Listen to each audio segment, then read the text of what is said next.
Hey Nashville, here's a replay of Your Turn from Wednesday. We spoke with Carnellia Ajasin with Mind Katalyst in learning tips for growing or starting your business and how to use the newest technologies to make your business go.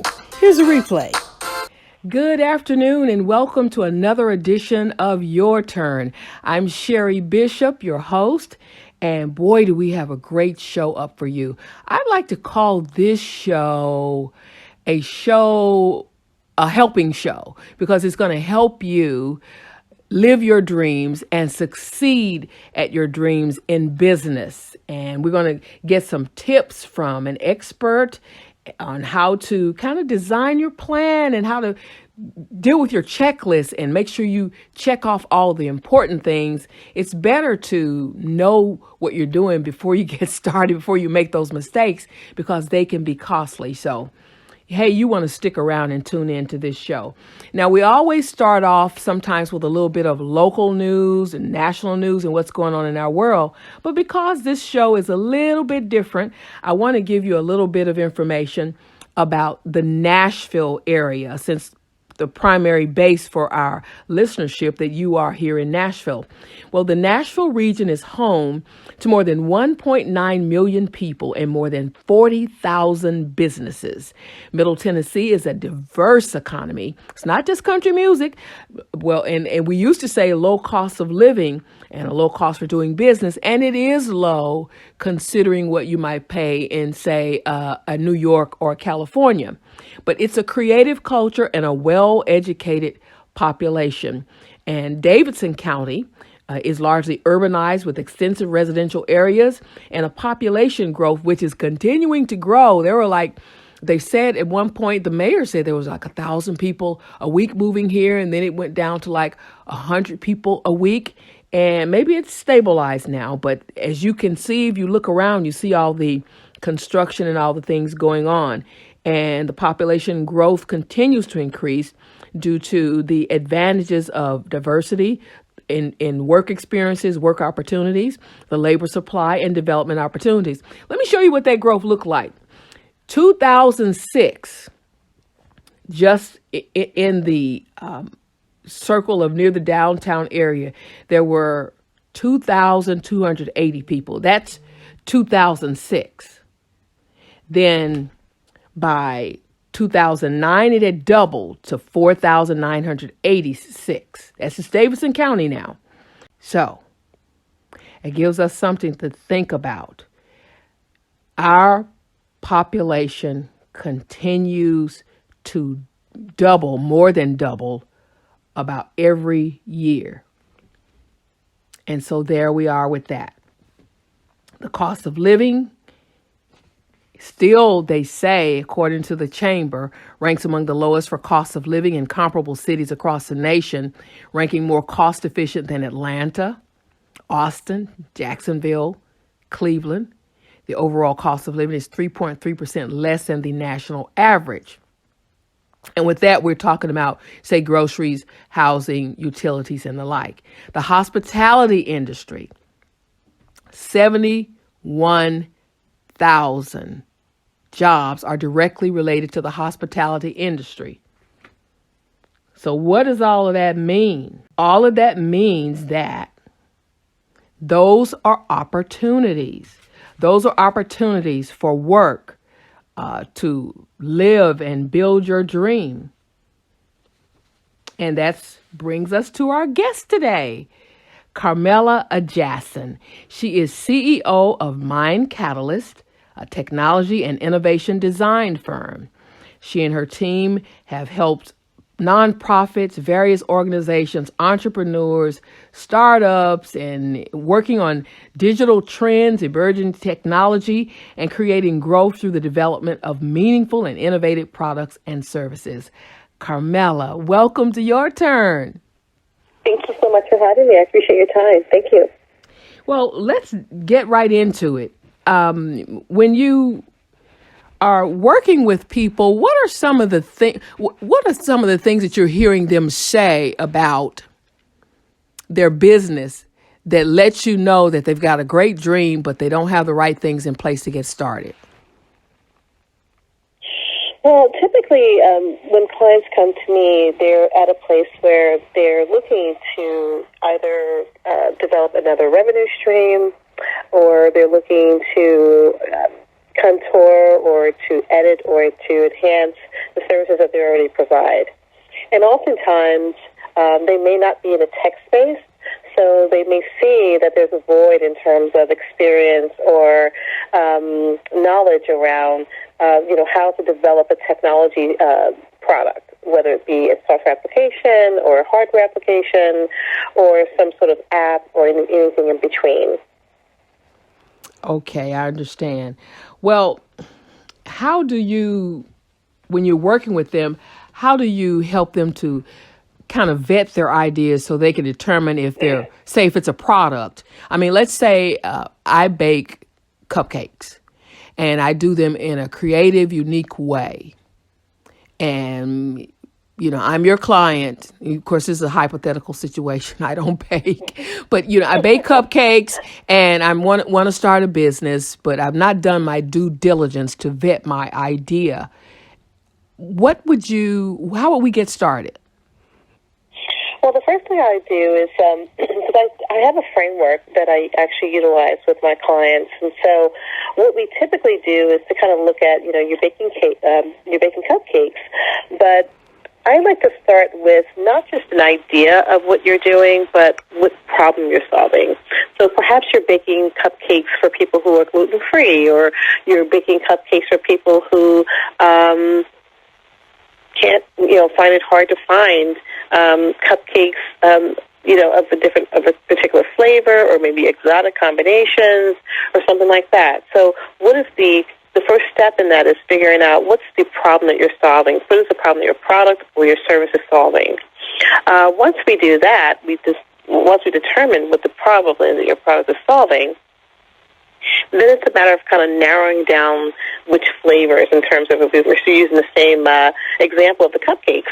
Are we talking about gluten-free cupcakes? Are we talking dairy-free cupcakes? Are we talking, traditional, butter and milk and things of that nature, in terms of what's best serve your target audience?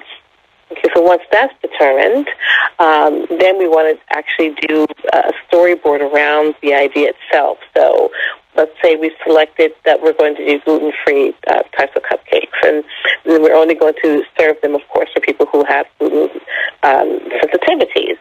And so the other thing is looking at, okay, how are we going to sell those cupcakes? Are we going to sell them online, in our e-commerce store? Are we going to also offer them at Whole Foods, or are we just going to offer them also via mail order via our website? So, we would kind of determine those things together and then do a test. So we would actually test out the cupcakes at an event, or also offer them at a particular venue where we actually have the ability to send them out so people can actually get them via mail order. And they would have people test that process out, test the actual merchandise out.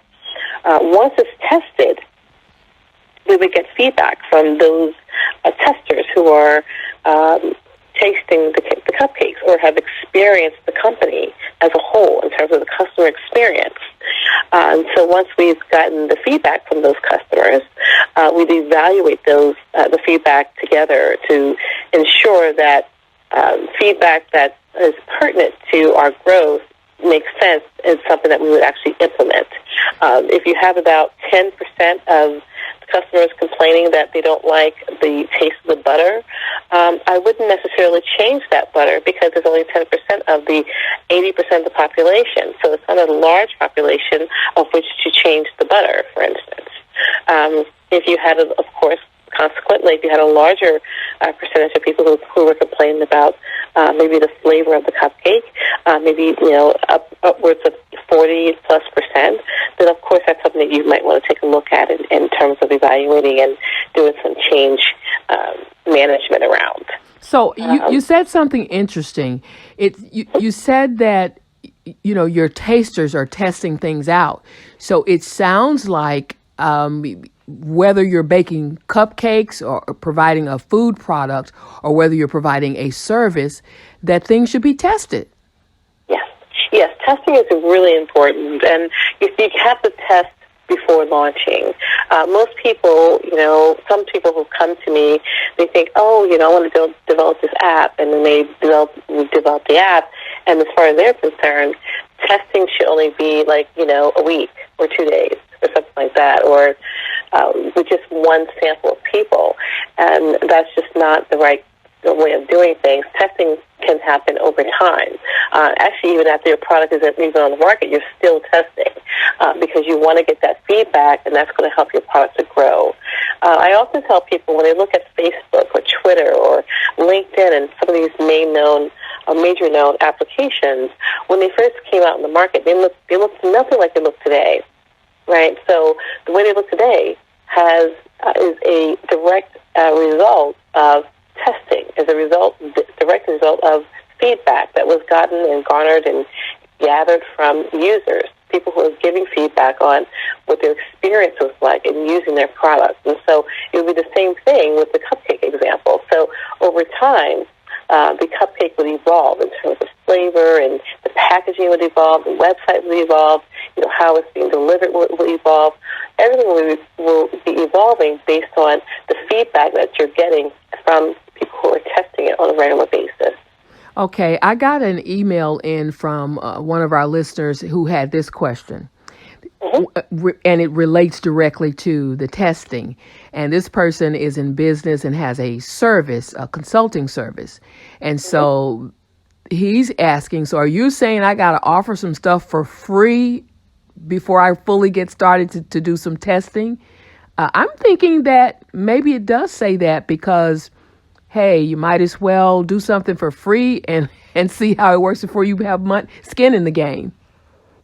Well, I don't necessarily agree with that. I mean, it doesn't have to be for free. I mean, you can still, when I said testing, let's say the cupcakes, for example, when you're out at an event and you're testing that product out, maybe you don't offer it at the full price that you normally would. But I wouldn't offer it for free because you still have the cost of doing business. You still have the cost of your ingredients that you had to to actually produce your cupcakes. You still have to get the cost of the gas to get to your venue so you could actually have your customers taste your product. So it's the same thing with an application or software or things of that nature. You're still having to develop the actual product. So I wouldn't necessarily say offer it for free. Most people take the old methods of, when Facebook and all these other apps are, were free out in the market for people to come into. But the main thing is that, as we all saw, Facebook was offering their products to you for free, but they also were charging back and actually selling your information to someone without your knowledge. And so technically, was it really free? Well, you're right, and I guess it's where I was going with that. Sometimes it may look free, but there are hidden costs. So if you are at a major event, they paid you to be there, sort of kind of like in a vendor catering type situation. Would that be an opportunity to monitor which ones people seem to like most, or do you lose the opportunity to actually get answers from people? I tend to be of the mind that you can actually do both. I don't see where doing one versus the other would be an advantage. I think that you could benefit from both, and it still be of value to the customer as well as yourself in terms of the business owner. All right. In case you've just tuned in, we're almost 15 minutes into a conversation with the CEO of Katalyst.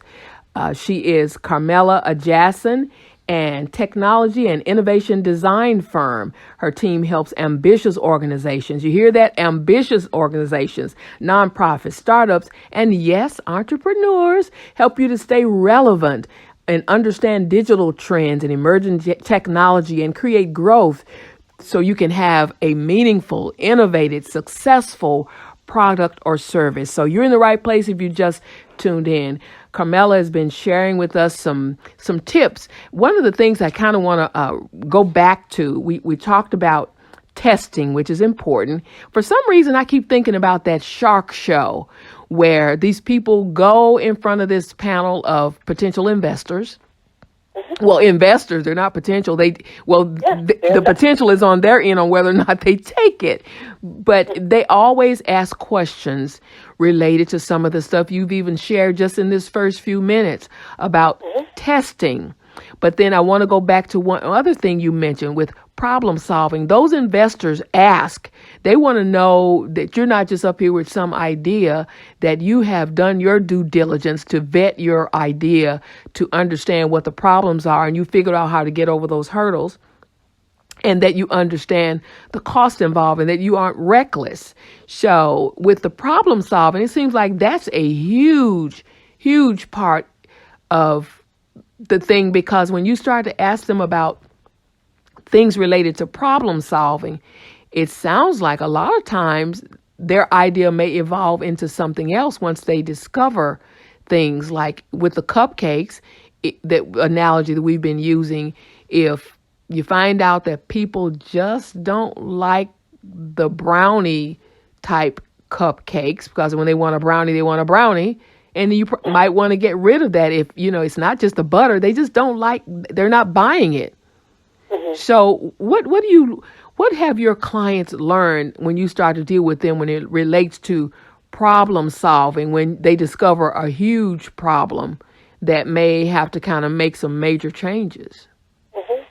Yeah, so oftentimes I think the main thing is your mindset, right? So for me, when any customer or client comes to me, before we even take them on, we have to look at, do they have the right temperament and mindset to even embark on working together in terms of our culture. And so, because you have to be nimble, you have to be agile, right? So let's use your cupcakes as another example. Why not continue with that process or that example? But if someone is selling, let's say, like you said, brownies, right? So perhaps customers like your brownie, but they only like the top part of the brownie.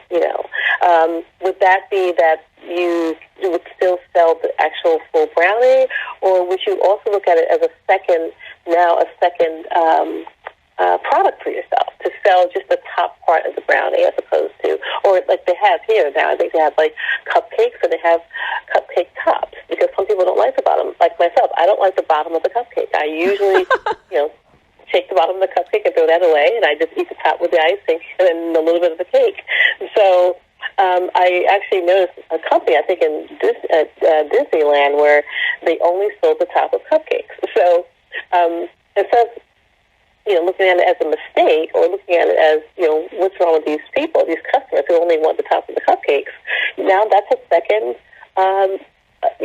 offering for your clients. So you have the full cupcake, and then you also have just the top. So you have to be agile, you have to be flexible, and also observant of what your customers' needs are. When you're developing a software application, say, and someone is, let's say somebody, they really enjoy, let's say they enjoy how the application works in terms of, helping them to go from end to end. However, they don't really like the interface of which they have to use to get there. So, instead of throwing the whole thing out or just looking at one aspect of what the customers are resonating with, you can actually look at it as an opportunity to maybe harness other areas that can give you two products as opposed to one. So you have to be flexible with and agile with, what the customers and the clients are giving you in terms of feedback, and see those as opportunities as opposed to failures. I see all failures as opportunities, and they're all successes, because if you don't have the failures, you're not able to get that opportunities to make your, to tap into what some of the opportunities are for you to be successful. Carnellia, you've worked at the intersection of human behavior and software development and artificial intelligence and all kinds of reality technologies. Where do these things intersect? How are they blending these in together as it relates to how do they connect to all of that as it relates to your services? Well, it really would depend because, a client may come to us and say, hey, I have an idea for an app that maybe helps women to, to conduct mammograms every month, after their cycle, before the cycle. And so it may be that, okay, that an app would make sense. However, you may want to consider it being an Internet of Things because you can have a wearable, perhaps where they can have like a bra or some sort of a wearable device they can actually put on that will cover their breast that can be linked to their app on their phone. So what we do is kind of help them to finesse their idea and then looking at the landscape of what's out there in terms of emerging technologies and what makes the best sense for combining things as it makes sense. So it may not be, oftentimes people come to us and say, hey, I want to develop an app for my phone. Most of the time, people are saying that as opposed to what other types of platforms might my product be best served. I think that's more of a better question to ask as opposed to, or explore, as opposed to we just want to create products for your phones. Because there's tons of platforms out here today in the emerging space that can allow you to have your product on any platform or multiple platforms. And it may be best served in other places other than just your phone. It may be best served on as opposed to a smartwatch, or it may be best served as a video game, or maybe best served as some sort of wearable, that you can actually tap into, or maybe best served as augmented or virtual reality. So the thing is to actually be open-minded and agile to look at exploring the opportunities and the opportunities as to which platform might be best served for the product that you're actually producing for your client. All right. In case you've just tuned in, I'm speaking with Carnellia Ajasin. She is CEO of Katalyst, and she has all of this great expertise to help you to truly make sure that your business is synced in with everything that will make it be a success, whether it's a product or a service.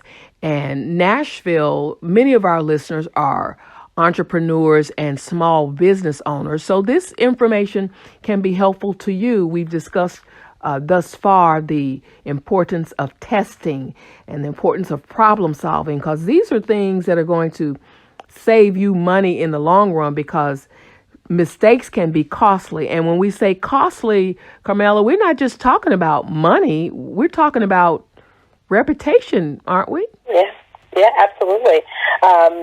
Because everything today, technology is very ubiquitous in terms of our society. And so when people use your product and they don't have a good experience, all they have to do is go on Yelp or some other, application out there and just give a bad review. So you really want to mitigate that as much as you can. Although I do think that bad reviews are very fruitful. I find it to be very good for evaluating what types of features and functionalities of other apps that are similar to yours that might make sense. So I see the value in those for those situations. But you do want to make sure that you're mitigating as much risk in terms of, making costly decisions as it relates to your reputation, for sure. I'm thinking with technology, somebody apparently thought that reviews were valuable because now Yelp, of course, has made that out of a business. How helpful are those reviews for businesses, or are they hurtful? Because I do know from my experience with Yelp that you cannot go on there and delete a negative comment. Mm-hmm. Yeah, again, I find all reviews to be valuable, good and negative. Because if you don't have the negative reviews, then you don't have any opportunity to grow. You don't have an opportunity to have any change in terms of, changing direction, or have an opportunity to see where you may be going wrong. And I would evaluate those. I don't think all negative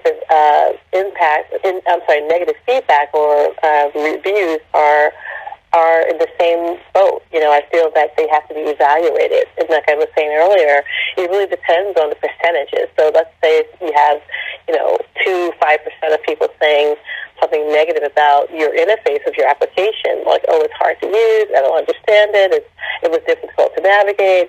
But then you have 90% or 80% of the people saying that, giving you, kudos to your interface. Then it's really, I would take the interface complaint as a probably with a grain of salt, because it really doesn't. The numbers just don't add up. So I see reviews, good and bad, as all fruitful information and valuable information that really helps you to grow your product or service.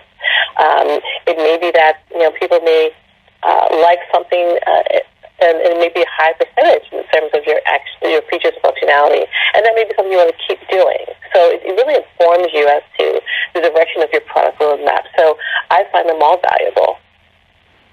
Absolutely. Carnellia Ajasin is CEO of Katalyst, a technology and innovation design firm. And so we're getting some great information for some of our entrepreneurs and small business owners to help you make your business a success. If you have a dream, something you want to finally focus on you and do something that you want to do, step away from your job, and maybe you want to test it out part-time and then advance into full-time, you're in the right place.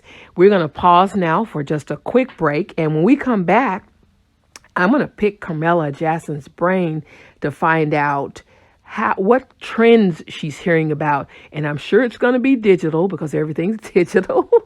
And we're going to find out if you have a business that is, let's say, a brick and mortar business, but you want to find out how you can connect it with online technology, say if it's a service or even a food business. We'll find out all about that when we come back. So you stick around. We'll be right back. Okay, and we are back. If you just tuned in, my guest is Carnellia Ajasin, CEO of Katalyst. It's a technology and innovation design firm, and she has a wealth of information for startups and entrepreneurs and nonprofits and various organizations to help you understand the digital trends and emerging technology, and to create some growth so you can have a meaningful, innovative product or service. Right before the break, I promised when we come back, we were going to talk about how these trends and this digital technology can help your business. And that's what we want to do right now. Carnellia, I was just thinking, there's a business here, and I won't call a name. There's a business here in Nashville that offers a great service. And I'm wondering for someone else that may have, let's say, a food business, and it's a family-owned business, and you just, serving the people in your local community, and it's a walk-up where you have to go there to pick it up. I'm seeing a lot of other businesses connecting with brick and mortar businesses to help them expand their business by delivering their products and services for them using some of these online apps. Mm-hmm. Yeah. If it's food, Uber Eats and there's a number of others like that now that they can tap into, because you have to bridge the gap between your brick and mortar as well as your online services. And also, too, with the brick and mortar, you basically are limited without the inclusion of your online presence. So I think it's a wonderful opportunity for brick and mortar companies nowadays, especially those who are in the food industry, to tap into the food delivery types of platforms. And some of them do them with their own, but Uber Eats is probably the one, the better known services right now. But I think it's a wonderful opportunity for brick and mortar companies to get more involved with food delivery, for sure. Have you seen businesses see a significant jump in business just by using some of these delivery services or online connections? Mm-hmm. Absolutely, because again, it's without it, you just wouldn't have that service. You wouldn't have that business. I know, for instance, just on a personal note, my daughter at her school, there's hardly any restaurants or anything close by, and so some of the restaurants that are, within maybe, 5 to 10 mile proximity, have the opportunity to service that school because they use the Uber Eats. They're actually on the Uber Eats app. So without that, they would not have the ability to even tap into that extra revenue. That is so awesome. And I'm just thinking with all of this digital technology, there are so many different apps you almost don't even have to leave your home. I tested out, it was not an app, it's a platform, something that you can use, Fiverr. And we were going to record something, and we didn't have, this person was recording a musical piece, and this person didn't have a drummer that could show up and do what they needed done. So they sent the track of the basic part of the musical piece, and they hired a drummer just off of a Fiverr deal, and the drummer sent the track back, and they just edited into it. So you can get just about anything online, maybe even a husband.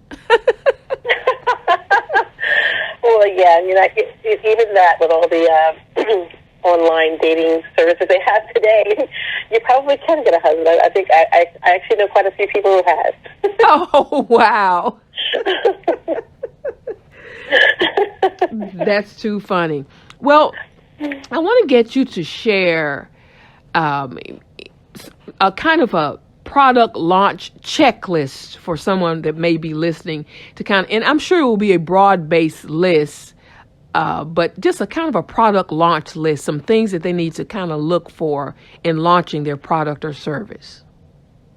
Yeah. So first of all, when we're looking at launching, it's a misnomer that launching is just one linear isolated thing, and it's not. You have to do something called a pre-launch first. So while you have your prototype, so your prototype is not the full developed product. It's just maybe it has 1 or 2 features in it where someone can actually go from end to end, where they can actually purchase something, order, and then pay. Maybe they can't categorize or they can't do any extensive searching or things of that nature, but it's just very basic. It's your MVP, which stands for minimal viable product. So it's just very minimal in terms of features, functionality. I typically have my clients do a pre-launch with a MVP, your minimal viable product. And so we do that pre-launch, again, to get that audience, get the early adopters, get those first evangelists out there who can vouch for your product, who start liking your product, who start sharing your product with their audiences, other people that they know who may be interested in your product, to kind of get that, get the ball rolling with your product. And expand a little bit on that minimal viable product, MVP. Sure. Yeah, so the MVP, again, is it's the product that has just a very minimal features and functionality. So let's say, for example, we'll go back to your cupcake example. I like to use that one. If we were going to have a minimal viable product for that, we would not go full throttle with all of our flavors. We would probably just start with just 1 to 2 flavors, and we would just start selling based on that. So if it was an application, a software application, we would only have 1 to 2 features. So let's say we were creating an application to find a husband, like you said. Then we would just have you have the ability to do a very basic search. So you wouldn't be able to search, if they lived outside the city that you live in. Maybe they would just live in Tennessee, and you would only be able to search just in the Tennessee area. You would be able to maybe search male or female. I'm a female looking for a male, or I'm a male looking for a female, and that's it. You would not be able to do all the extensive searching, things of that nature. And it would probably give you 1 to 2 hits or connections or whatever they call it, links or whatever it is, per day or something like that. So that's minimal viable. If it were anything beyond minimal viable, would be that you would be adding more features to that. So you'd be able to actually search, for instance, using the same dating app, you'd be able to search multiple cities. Maybe you even be able to search out of the country. Maybe you would also have where they give you 2 to 3 links as you get them per day. Or if you were doing the cupcake business, again, you would then have, maybe 3 different flavors of cupcakes as opposed to just 1 or 2 starting out with your customer base. So that's beyond the MVP. Okay, and did we finish our basics for our product launch? Because I don't want to. Yeah. So then once you do the pre-launch and you've gotten that feedback from your pre-launch and you're kind of validating the MVP, then it's time for. So out of that you would actually start to implement some of the feedback that came out of the MVP pre-launch. So you start tweaking and adding, deleting features, functionality in preparation for the actual launch itself. And that launch would take place, as far as apps are concerned, we typically do those in person. We also have people have access, kind of like a, we kind of do like a, kind of like a book virtual launch where people can have access to the application and they're all playing with it, testing it, using it for a period of time. And then in terms of the actual launch itself, they would have the same, they'll be able to subscribe at maybe a discount price or maybe introductory price, or, they would have the app, for a certain period of time. You have a certain period of time offer, and then your product is actually launched over to the App Store or Google Play Store, where people can actually get it from there. Wow, it just gives me goosebumps in thinking about all the different opportunities that are out there now, thanks to our emerging technology and all the different things available to us. And the good thing is it also, the state of things now actually offers work opportunities for people who are at home for some reason. The stay-at-home moms, the person that's homeschooling their children and wants to make some extra money. And even those who are physically challenged, they can't walk and they don't want to try to find ways for wheelchairs and things to navigate out in the city. You can still work from home if you just learn some of this technology to do some things, because people are doing everything now, Carnellia. Jewelry, art, coaching, consulting, and even tax service businesses. So there's some things you can do from home, I would think. Yeah, absolutely. I mean, and I would even expand upon that. And I mean, it's not even just people who, have health issues or mobility issues. It's also a matter of people who just, who it's just really the nature of business. I mean, really, it's this whole notion of work anywhere, learn anywhere. I like that. Really work anywhere, learn anywhere. Mm-hmm. Yeah, it's going to really increase, because the thing about it is it's really a matter of, employers really changing or I don't even say about changing, but just really opening up their mindset on what does it mean in 2020, what we're about to embark upon, to work. What does that mean? Does that mean that you go into a building every day? Just like, does it mean to go to a school where you have to drive to the school and sit in the classroom with other classmates? Or does it mean you have to attend school online? Or does it mean that you have an option of some part of your schooling will be online and some part of your schooling will be on campus? Or same thing with your work environment. So is that how they can apply this emerging technology to their products and services? Well, it's the nature of work is, I find it to be, it is part of that, because technology is enabling you the ability to work remote, right? So, and technology is enabling all of us to learn anywhere, anytime.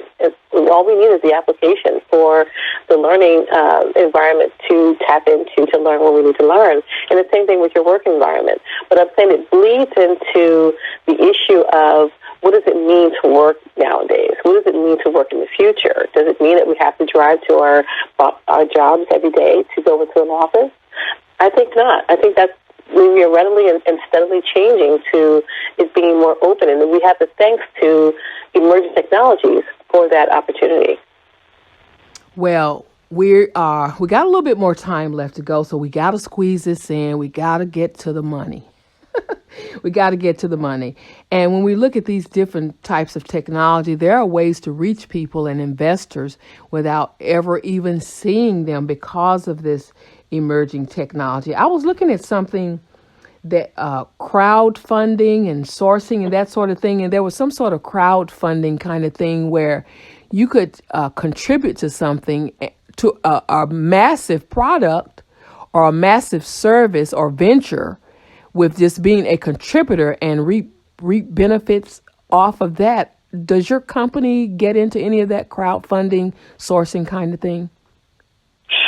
We don't get into crowdfunding, but we do. We're actually in the process of actually creating a fund of our own, because we do have a number of clients who come to us with phenomenal ideas, and they just don't have the funding to actually make their ideas a reality. And so what we're doing is we are actually, looking at raising funds right now, raising capital to create a fund for such clients, so that we're able to help them to, manifest their ideas and put their ideas out in the world. But I have participated in a number of pitch competitions, and I've had also the opportunity to coach a lot of my clients for pitch opportunities for crowdfunding and venture capital funding, as well as angel funding. So we also help them with developing their product, but we also help them with actual, how do you actually pitch your idea to a financial source as well. That is awesome. I want to kind of get into a little bit more about the money. What kinds of resources are you advising your clients? I guess most of your clients, by the time they come to you, they've gotten their financial base in order. But for the small business, not always.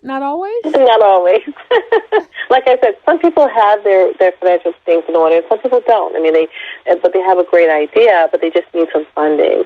And so that's why we help them with, having some pitches and, getting an opportunity to go out there and start practicing pitching and, getting coached around pitching. And also we recommend that they do an MVP first. So you may do an MVP first and use that MVP to help you with your pitching. Okay, and just for our listeners that are asking that question, I hear you. What is pitching? Pitching is when you prepare your presentation, how you're going to position it, how you're going to present it to the person. It's like you heard the term sales pitch. Am I on the same page with you there? Yes, absolutely. Yeah, absolutely. Because what they're going to do is, and what makes their pitching even more powerful is not just having a PowerPoint presentation, but is to have your MVP, your prototype app, which will allow people to actually engage with it and to interact with the application. You already have your PowerPoint presentation, of course, but you also have a tangible prototype MVP that people can actually engage in, download on their phones. That makes your pitch a lot more stronger than just having an idea, a theorized idea of what your product is.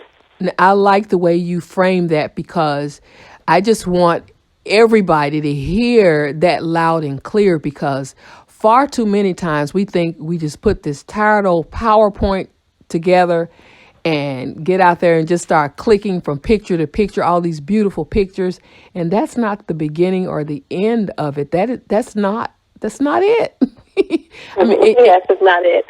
It's kind of becoming a little bit almost outdated. You got to do if you're going to get into those technologies, I would think you need to do a multimedia presentation, but would it be totally wrong just to not try to overwhelm them with a bunch of bells and whistles and pictures, and just have a good communicative strategy to present? Well, yeah. I mean, I would say your presentation in terms of pitching, we typically advise about 6 to 10 slides, and after that, it's really about kind of a show and tell. Where people can show, tell, and experience. Where people can actually, you share the link with them, and then the link will be uploaded on their phones, and then they can actually see and play and interact and engage with your particular prototype. So don't show up with 43 slides. I think people use those slides to be the guide for them to read the slide to the people. And just as a speaking professional, the slide should complement or supplement what you have to say, not be your script. Mm-hmm. Yeah, and if you just limit it to 6 to 10 slides, then you're definitely doing that. But then you also, if you have a prototype that people are actually having the ability to engage with, they're going to be more entrenched with that than what you've said in your slides, because they're actually having an opportunity to engage and also connect with the actual product or potential product itself, which is much more powerful than what you've said in your slides. All right. We've been speaking with Carnellia Ajasin, CEO of Katalyst, a technology and innovation design firm. And her team has worked with a laundry list of organizations and management consulting positions that she's also held with Oracle, Ernst & Young, Capgemini, leading global enterprise software implementations and executive strategies throughout North America and Europe. And so we're picking her brain to hear some things, because I know many of you out there have small businesses or dream about starting your own small business. You want to step away from your full-time job so you can do what you feel you've been gifted to do on this earth, on this side of heaven. So we're just picking her brain to get some information from her. And we've covered a lot of ground. We've talked about the importance of problem solving and costing. I tell you what, Carnellia, why don't you kind of recap those important pieces of stepping out on that dream? Yeah, so as a recap, you want to just, the first step for me is, okay, what problem am I solving? What problem am I solving? And number 2, what problem am I solving for whom? So who is the person? Who are the people? Who is the audience that you are solving the problem for? Okay, so number 1, what is the problem you're solving? So define that. Number 2, who you're solving the problems for. And then number 3, in what way, what capacity? Is it going to be an application? Is it going to be a hardware application? Is it going to be an app on a mobile device? Is it going to be a video game? What is the modality that you'd like your problem to be best served in terms of the solution for your audience, your target audience? Okay, and then you're going to map that out. Like, what's the story about that? Like, okay, so if I'm using, you'll just select whatever modality you're thinking of, and you're going to draw out like 6 blocks, 6 or 8 blocks, like just very, very basic with pen and paper. Just draw some squares, 6 or 8 square blocks, and you're going to map out, how that problem will be solved using whatever modality you're looking at. So let's say if it's a wearable bra that helps women to detect to help them with mammogram testing each month, you're going to map out, okay, now it's the day before her period or after her period, and here's her bra. This is what it might look like. This is what the first app screen might look like when she turns it on. So just kind of map out that entire process through a storyboarding process. Okay, and then he can develop a prototype based on that. So what's going to be the prototype? Are you going to use a prototyping tool? Are you going to use your paper as prototyping, which is what I just said in terms of having the 8 to 6 blocks that you've actually drawn out? And you can actually use that to test that with about 5 real users. You can say, hey, I had this idea. Here's my paper prototype. I've mapped out, from the beginning to end, how it's going to look and feel and how you're going to engage with it. Does this make sense to you? Okay, so we got problem solving, who, and then let's see, problem solving was 1, 2 is who, 3 is your story map of your model. Storyboard. Your storyboard. And 4 is your prototype. Is the testing part of the prototype, or is that number 5? Number 5 is your testing. Okay. Mm-hmm. And then after 5, you're going to take your feedback, evaluate that feedback to see what makes sense, what you need to tweak, what you need to add, delete, what makes sense based on that. And then you'll do that. You'll add and tweak. You'll go back to the prototyping and back to the storyboarding. You'll do some, and that's more of an iterative process. You'll do some tweaking along those lines, and then you'll just repeat. You'll do the testing again until it makes sense, and it makes more sense for you and more sense for more of your testers and people who are going to be potentially using it. And by the time you get familiar with that process, from repeating it to getting things tweaked to where you want them to get it, you can almost do this stuff in your sleep. Yeah, I mean, and that's well before you start even thinking about contacting me or building something, because you want to make sure you exhaust that process before you actually do that.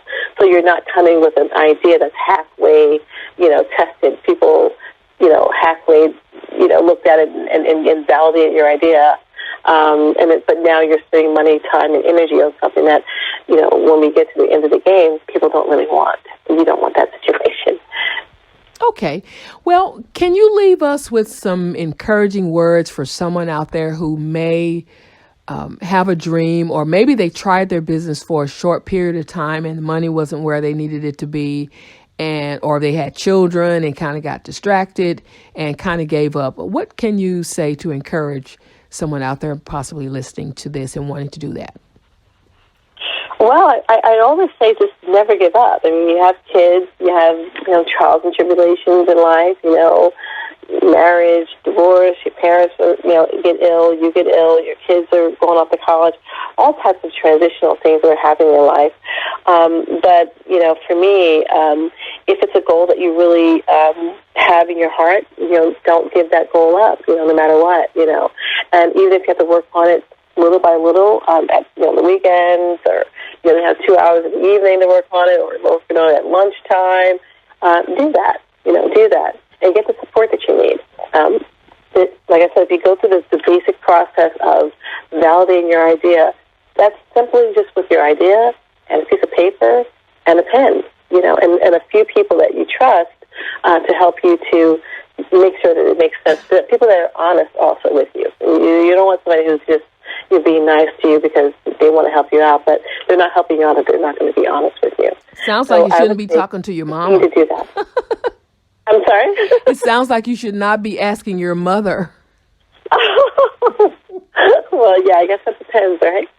So I think I would say continue to press forward and always keep your goal in your mind's eye so that you won't lose sight of that. Okay, and how can people find you online? Yeah, so they can find me online on all social media outlets. We're on Twitter, we're on Instagram, Facebook, at Mind Katalyst. That's with a K. That's MIND, Katalyst, Katalyst. I actually have a webinar coming up on Thursday, and I can send you the link. You can share that with your audience. And in that webinar, we're actually going to be talking about how all the steps it takes to go from idea to execution. And so I'm going to map everybody through. I'm going to walk everyone through what it takes to go from idea to execution and how to do that. Okay, and if they miss that, again, they can still go to your website and find out more about you at that Mind Katalyst? Yes, mindkatalyst.com, yes. Mm-hmm. All right, my guest has shared a wealth of information with us. Carnellia Ajasin, CEO of Mind Katalyst with a K, a technology and innovation design firm. Thank you so much for joining us here on Your Turn. Thank you so much for having me. I really appreciate your time. Thank you so much. Yeah, that was awesome. And I want to say to our listeners, I hope this has been helpful to you. I want to encourage you, follow your dreams and don't give up. And if your dreams don't scare you, great. That means that it's bigger than you. And that means you need somebody bigger than you to help you get it done. And that means you are doing what you are wired to do, and that is trusting God. So go for it. Go for it with faith. Faith without works is dead. So you take your step forward and do your part and let God do his part. Focus and be intentional. And you can do that if you follow the steps that Carnellia has just shared with us. That'll help you be intentional and avoid some costly mistakes.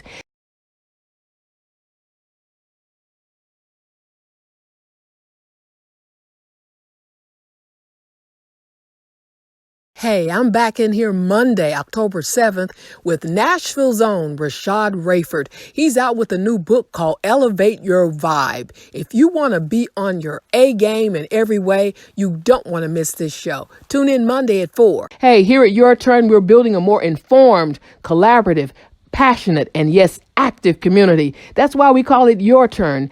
Dr. Bobby Jones is up next. Remember, be true to the one in the mirror. God made you in his image. Now you go represent. I'm Sherre Bishop. This has been Your Turn.